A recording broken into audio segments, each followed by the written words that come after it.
오늘은 새해 나의 꿈은 무엇입니까? 라는 제목을 가지고 말씀을 전하겠어요. 오늘 이제 예화 내용은 쓰레기 하나의 기적이라는 내용인데 프랑스에 은행원이 꾸민 한 청년이 있었습니다.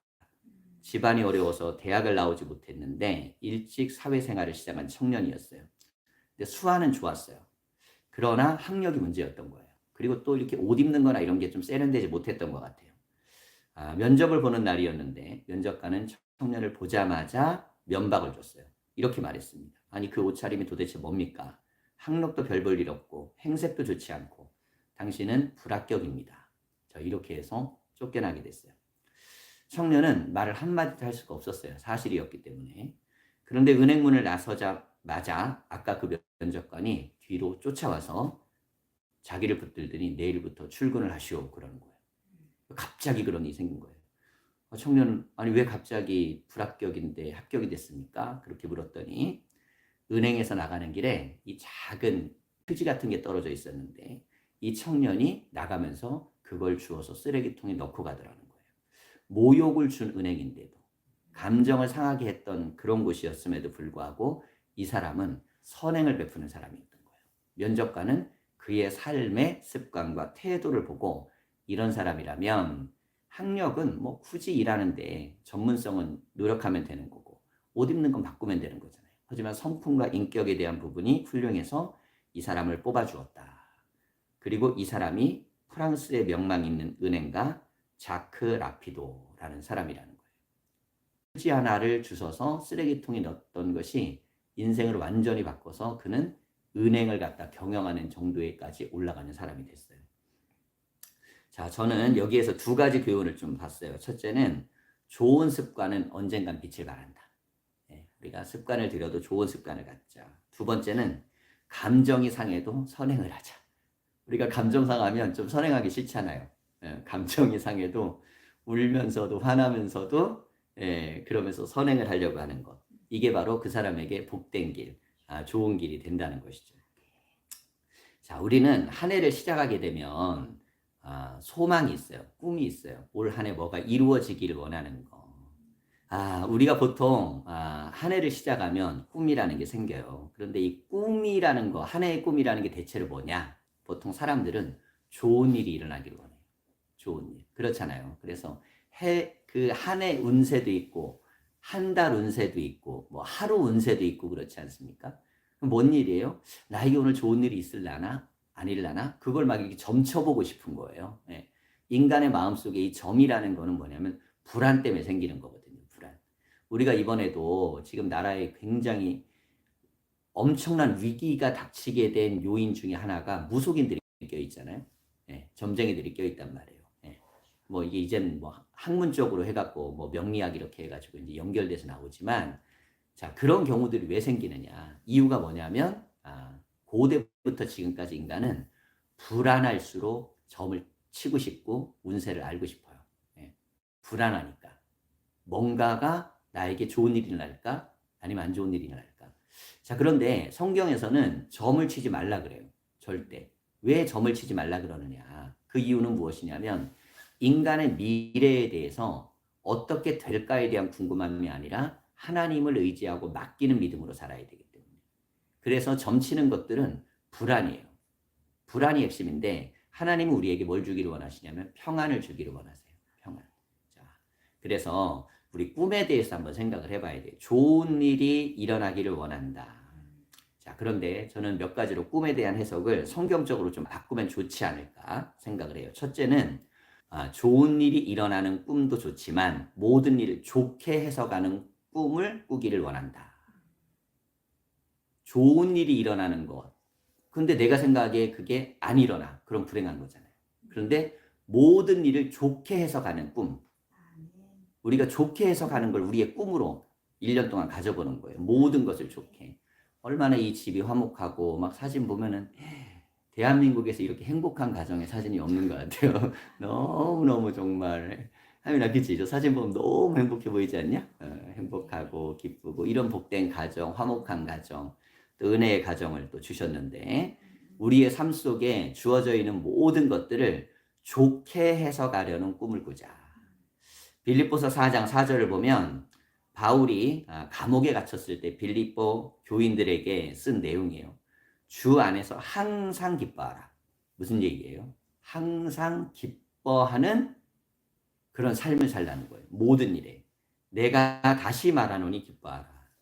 올 한 해 저의 꿈 중에 하나는 모든 것을 좋게 해서 가자. 이게 제가 이루고 싶은 거예요. 모든 걸 좋게 해서 가자.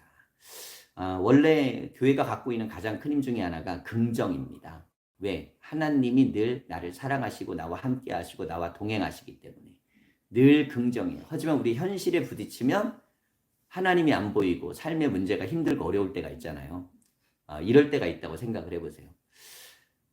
삶을 살다가 얼마나 고통스러운 일이나 정말 해결할 수 없는 난제를 만날 때가 있잖아요.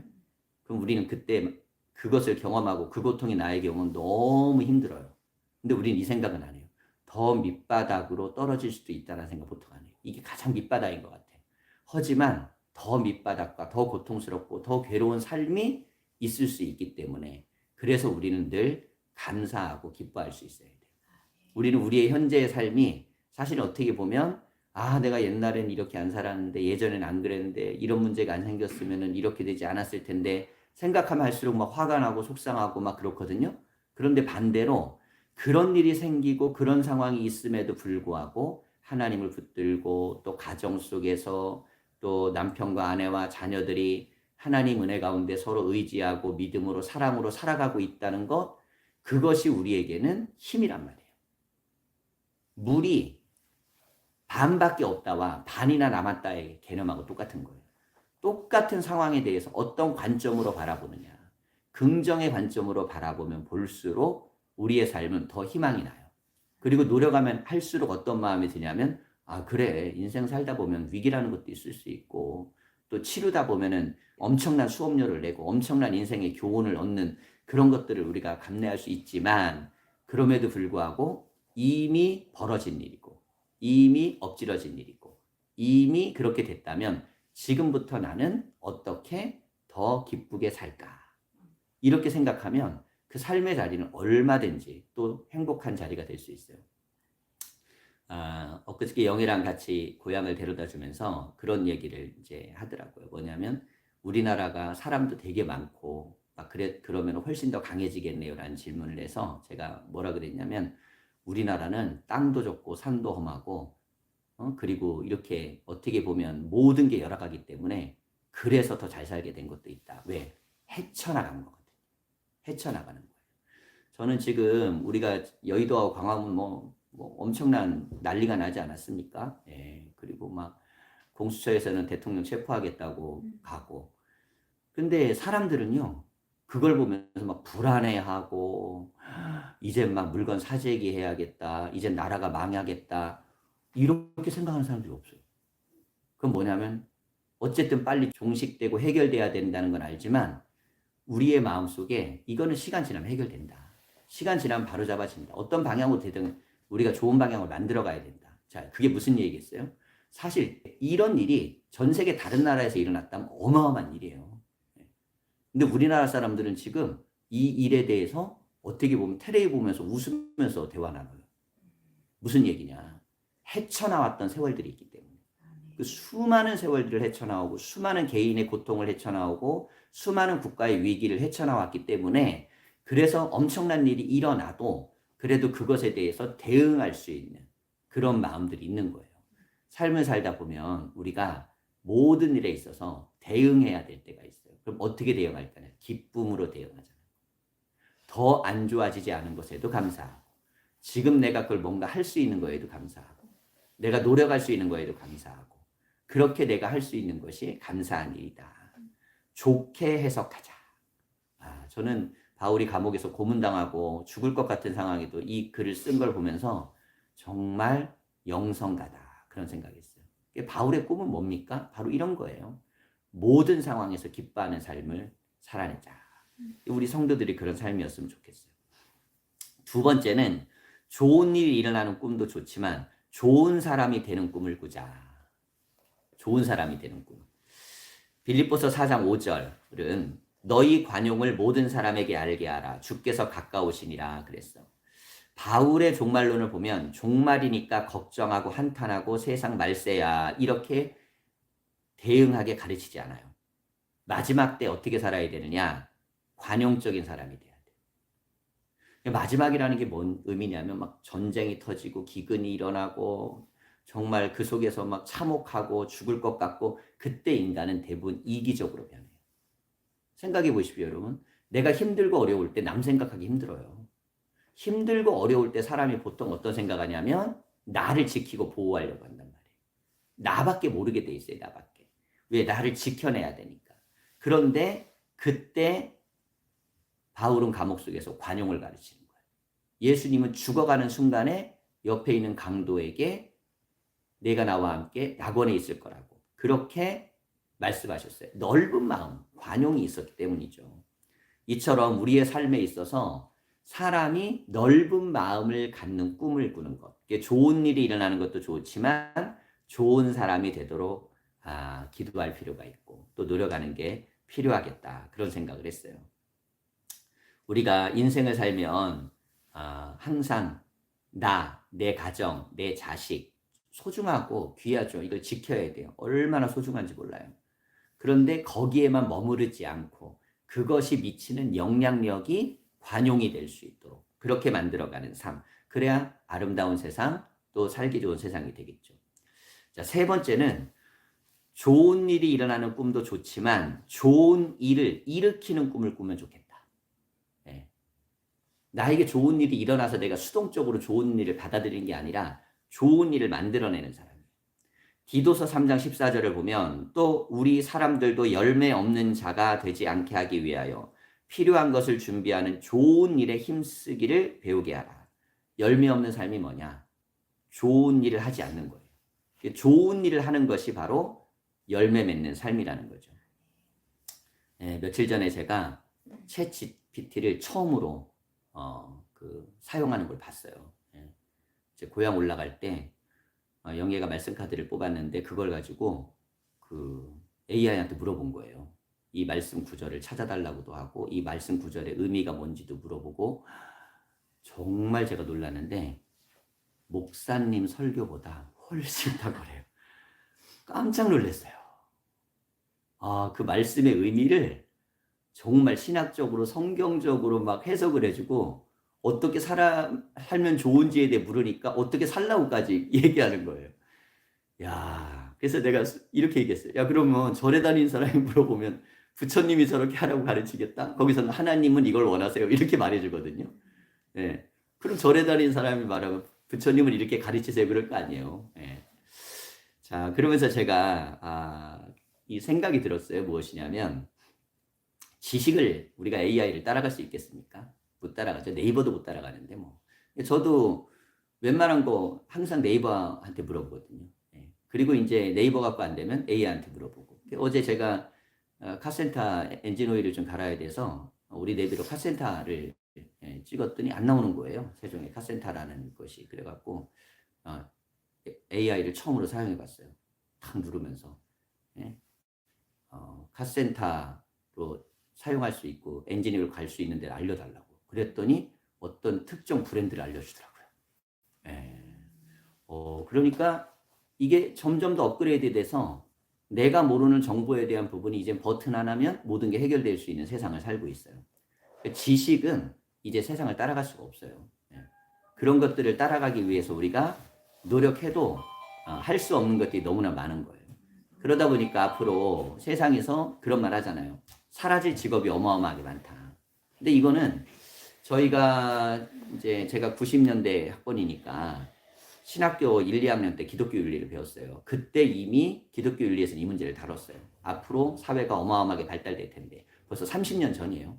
30년 전에 그때 인터넷 시작할 때 시작하고 홈페이지 막 만들고 그럴 때였거든요. 그때 이미 기독교 윤리는 뭘 다뤘냐면 앞으로 이 AI와 같은 일들이 벌어질 텐데 그때 우리는 어떻게 신앙생활을 해야 되는가 이 질문을 갖고 기독교 윤리는 다뤘어요. 자, 그때 지식은 따라갈 수 없다. 그리고 그 능력, 뭐 요즘은 그렇거든요. 그림 같은 거 그리는 거 웬만한 화가보다 훨씬 잘 그리고 통계 내는 거 정확하죠. 예. 뭐 의술에 대한 것들도 사실 이제 모두 이제 기계에 의존하는 거잖아요. 그것처럼 모든 영역에 있어서 과학기술의 발전을 인간이 따라갈 수가 없어요. 자, 그럼 고도로 발전된 그 상황 속에 인간이라는 존재는 어떤 존재인가? 이게 이제 윤리의 질문이거든요. 자, 그때 그 세상 속에서 우리는 어떻게 살아야 될까? 인간이 소위 말해서 기계에게 추월당할 때, 우리보다 훨씬 더 대단하고 큰 영향력이 있는 것들이 우리를 지배할 때, 지난번에 우리가 인도네시아, 말레이시아 선교 나가고 그랬을 때 인도도 그렇고요.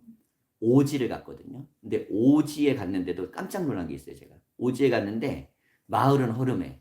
정말 비포장이야. 정말 험해. 근데 애들이 핸드폰을 다 들고 있는 거예요. 그래서 알았어요. 가난해도 핸드폰을 들고 있어야 되는 세상이구나. 네. 근데 이게 소통인 거예요. 자, 이런 세상이 되었거든요. 자, 어쨌든 전 세계 어디를 가던 간에 우리는 이제 기계가 우리를 지배하는 세상 속에 살고 있어요. 그러면 우리는 어떤 사람으로서 존재해야 되는가? 자, 두 가지입니다. 하나는 창조적인 인간, 창조성이에요. 한 개인만이 가지고 있는 독특한 면을 소중히 여기는 거예요. 그 사람이 갖고 있는 부분의 독특성, 그 사람 존재 자체에 대해서 긍정해야 되는 거예요. 이게 되게 중요한 거죠. 왜냐하면 모든 것들이 이제는 데이터화되고 규범화되고 모든 것들, 그래서 그거대로 해야 되는 세상이 됐잖아요. 근데 따라갈 수 있습니까? 못 따라간단 말이에요. 네. 그러니까 우리가 못 따라가는 거는 문제 삼지 말자. 그럼 어떻게 해야 되느냐? 세상을 못 따라가면 자꾸 처진단 말이에요. 상실감이 와요. 그게 아니라 내가 잘하고 내가 좋아하는 것들을 자꾸 응원해주고 힘을 주고 그렇게 해야 된다는 거죠. 우리가 자녀를 키울 때도 마찬가지인데 자녀들 한 명 한 명이 갖고 있는 그 창조성이 있어요. 뭐냐면 그 아이만 갖고 있는 독특성, 그 아이만 갖고 있는 개성, 그 아이만 갖고 있는 능력, 이것을 칭찬해주고 격려해주고 힘을 주고, 자, 그렇게 됐을 때 그것이 바로 인간이 기계와 다르게 살아갈 수 있는 거다. 그래서 기계는 정답을 가르쳐주지만 우리는 정답이 아니라 다양하고 그리고 개인적인 것들이 존중되는 그런 삶을 살아야 된다. 이게 첫 번째 창조성이에요. 두 번째, 기계와 인간의 차이가 뭐냐? 바로 감동입니다. 인간과 인간이 만나면 감동을 주는 따스함이 있잖아요. 누군가에게 선을 행하는 꿈은 인간만이 행할 수 있는 거예요. 선을 행할 수 있는 거. 자, 요즘은 강아지나 고양이, 물고기를 키우면서도 위로를 받습니다. 아예 그게 학문의 체계로도 자리를 잡았어요. 이것이 갖고 있는 의미가 뭘까요? 강아지나 고양이나 물고기가 그만큼 사람에게 위로가 되고 힘이 된다는 게 무슨 뜻일까요? 그만큼 우리는 사람과 사람 사이에서 사람의 관계가 너무너무 치열하고 사람에게서 느끼는 정보다는 어떻게 보면 동물에게 느끼는 정이 훨씬 강해지기 시작한 시대를 살고 있는 거예요. 그래서 뭐 그런 이야기도 있어요. 요즘은 젊은 엄마들은 아기는 옆방에 지우고 강아지는 안고 잔대요. 보수적인 분들은 이해가 안 가시겠지만 왜 그렇게 되는 걸까요? 그 이유는 뭐냐면 그 엄마가 훨씬 더 이 아이보다 애정이 결핍되어 있기 때문이에요. 그러니까 사실 엄마는 아이를 안아야 되는 존재잖아요. 애가 강아지를 안고 있는 거 상관없잖아요. 그건. 애정을 받아야 되는 존재니까.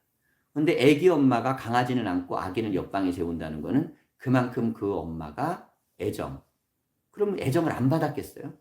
어려서부터? 우리가 살아가는 세상에서 많은 애정을 받고 살아가잖아요. 그런데 이게 따라가지를 못하는 거예요. 뭘 못 따라가는 거냐면 예전에는 7명, 8명, 10명 낳아서 키울 때는 위에 형이나 누나들이 동생들 키워준다 그랬거든요. 엄마 아빠 사랑 받을 기회가 없었어요. 엄마 아빠는 항상 나가 있고 사랑받는다라는 개념이 거의 없어요. 그런데도 지금처럼 힘들고 괴로워하지 않아요. 차이가 뭐냐? 그때는 누리지 못하고 살았기 때문에. 누리지 못했기 때문에 그냥 형제와 자매가 있는 것만으로도 고맙고 그 속에서 살아가는 행복이라는 게 있었어요. 근데 오늘날은 물질을 너무나 많이 누리고 있기 때문에 물질로 누리는 거에 대한 공백을 존재가 채워줘야 되거든요. 그런데 사람이 그걸 채워주지 못하는 거예요. 누구나가 다 지쳐있고 힘들고 그리고 자기 삶에 바쁘기 때문에. 그런데 이 동물이라든지 식물이라는 거는 내가 원하는 대로, 내가 원하는 그때 그 시간에 내가 원하는 방식으로 있을 수 있잖아요. 그래서 위로가 되는 거예요. 이것처럼 우리의 삶에 있어서 사람들은 고도로 발달될수록 더 외롭다. 고도로 발달될수록 더 힘들어하는 세상을 살아간다. 자, 그 속에서 그런 많은 사람들에게 정말 그들이 원하는 것이 무엇이냐면 바로 따스한 감동이에요. 따스한 감동은 인간만이 줄 수 있는 거예요. 그런 따스한 감동을 주는 것이 우리의 꿈이 된다면, 그러면 올 한 해 우리의 꿈은 하나님 안에서 1년이 지나고 나서 정말 좋은 일도 많이 일어나고 좋은 일도 많이 만들어내고 좋은 사람도 돼 있고, 그리고 좋은 것들을 통해서 우리의 삶이 복된 삶으로 가게 될 것입니다. 좋은 일도 많이 일어났으면 좋겠지만 좋은 일을 만들어내는 우리 성도님들, 그리고 누군가에게 따스한 감동을 주는 믿음의 삶이 다 되기를 간절히 축원합니다.